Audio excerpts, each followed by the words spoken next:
Here is a comparison between Void AI and Cursor AI. Void AI is an open source AI code editor that can be downloaded through beta or GitHub. You can also see that has a tab edit options, quick edit selection tab, and there is an agent that can actually help you to chat prompts. On the other hand, Cursor AI is built to make you extraordinary productive, best way to code an AI. As you can see, it is very easy and it is partnered with Stripe, OpenAI, Linear, Adobe, and Figma.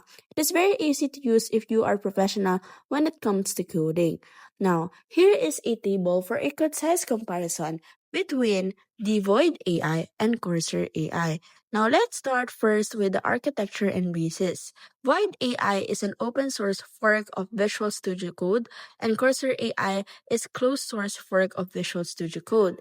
On the data control and privacy, Void AI prioritizes complete local privacy and data control.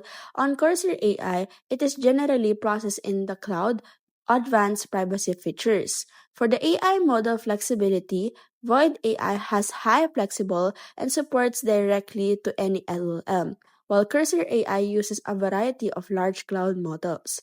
Now, if you have a large storage device, Cursor AI is good for you. But if you're minimal to storage, Void AI can be the best out for you.